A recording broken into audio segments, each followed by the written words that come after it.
আসসালামু আলাইকুম সবাইকে। এইচএসসি 2024 এর সকল পরীক্ষার্থী বন্ধুরা, ইতোমধ্যে আপনাদের যুক্তিবিদ্যা দ্বিতীয় পত্র পরীক্ষাটি শেষ হয়েছে।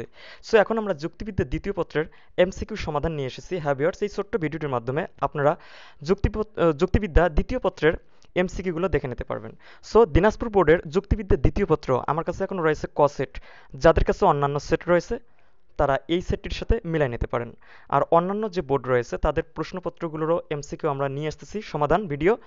অবশ্যই স্ক্রিনে দেওয়া হোয়াটসঅ্যাপ নাম্বারে আপনাদের প্রশ্নের ছবি তুলে পাঠিয়ে দিতে পারেন আমাদের হোয়াটসঅ্যাপে। চলুন দেখে না যাক আজকের উত্তরমালা।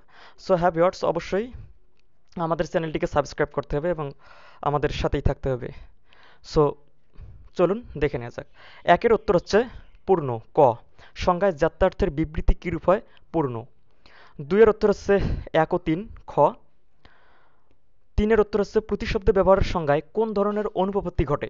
এটি হচ্ছে চক্রক, গ নম্বর চক্রক। চারের উত্তর হচ্ছে নিচের কোনটি সংজ্ঞা প্রদান করা যায়? এটি হচ্ছে গ পদ। পাঁচের উত্তর হচ্ছে ক। আপনারা এখানে উদ্দীপকটি পড়ে নেবেন। আমরা অলরেডি পড়ে নিয়েছি, এটি হবে ক। ছয়ের উত্তর হচ্ছে খ। ইতিবাচক ভাষার ব্যবহার কিসের দ্বারা তমালার দেওয়া সংজ্ঞা অনুপপত্তি মুক্ত করা যাবে? এটি হচ্ছে ইতিবাচক ভাষার ব্যবহার করলে এটি সংজ্ঞা অনুপপত্তি মুক্ত করা যাবে। সাতের উত্তর হচ্ছে কোনটি বর্ণনার সাথে সম্পর্কিত নয়? এটি হচ্ছে চিন্তন, ক নম্বর উত্তর হবে। আটের উত্তর হচ্ছে যৌক্তিক বিভাগের নিয়ম কয়টি? উত্তর হচ্ছে ঘ 6টি। নয়ের উত্তর হচ্ছে যৌক্তিক বিভাগে বিশেষ বস্তু বা ব্যক্তিকে ভাগ করলে ঘটে কি?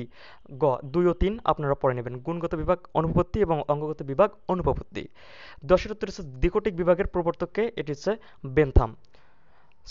11-এর উত্তর হচ্ছে মানুষকে সৎ সুখী ও বিদ্বান ভাগ করলে, এই দ্বারা ভাগ করলে কি কোন ধরনের অনুপপত্তি ঘটে? এটি হচ্ছে ঘ গুণগত বিভাগ। 12-এর উত্তর হচ্ছে ঘ 1, 2 ও 3। এরপর আসি উদ্দীপক 13 নং 14 নং প্রশ্নের উত্তর দিতে হবে। আপনারা পড়ে নেবেন, আমরা অলরেডি পড়ে নিয়েছি। 13 নম্বরের উত্তর হচ্ছে খ এবং 14 নম্বরের উত্তর হচ্ছে ক 1 ও 2। 15-এর উত্তর হচ্ছে অপ্রকৃত আরোহ কোনটি? এটি হচ্ছে পূর্ণাঙ্গ আরোহ। সাদৃশ্যমান কয় প্রকার? এটি হচ্ছে 2 প্রকার। 17-এর উত্তর হচ্ছে সাধু সাদৃশ্যমানের ক্ষেত্রে কোনটি সর্বাধিক গুরুত্বপূর্ণ? এটি হচ্ছে ক সাদৃশ্যের মৌলিকতা। 18-এর উত্তর হচ্ছে বৈজ্ঞানিক আরোহের সিদ্ধান্ত কিরূপ হয়? বৈজ্ঞানিক আরোহের সিদ্ধান্ত সবসময় নিশ্চিত হয়, উত্তর খ। এরপর হচ্ছে একটি উদ্দীপকটি পড়ে নেবেন। 19-এর উত্তর হচ্ছে গ নিকট আরোহ এবং 20-এর উত্তর হচ্ছে নিরীক্ষণে। 21-এর উত্তর হচ্ছে প্রকল্পের দ্বিতীয় স্তর কোনটি? অর্থাৎ যাচাইকরণ। 22-এর উত্তর হচ্ছে ক প্রাথমিক ধারণা। 21 নম্বর উত্তরটা একটু পেন্ডিংয়ে রাখা হলো। এরপর আসি 23 নম্বরের উত্তর হচ্ছে ডিএনএ। আপনার পরীক্ষা করবেন, যাচাই করে নেবেন ডিএনএ পরীক্ষার দ্বারা অপরাধী চিহ্নিতকরণ প্রকল্পের কোন ধরনের প্রমাণ? এটি হচ্ছে যাচাইকরণ অথবা ভেরিফিকেশন। উত্তর হবে ঘ যাচাইকরণ। 24-এর উত্তর হচ্ছে প্রকল্পের শর্তগুলো হলো, এটি হচ্ছে সুনির্দিষ্ট এবং প্রাসঙ্গিকতা। 25-এর উত্তর হচ্ছে ব্যাখ্যা কত প্রকার? 2 প্রকার। 26-এর উত্তর হচ্ছে বৈজ্ঞানিক ব্যাখ্যার রূপ কোনটি? শৃঙ্খল যোজন।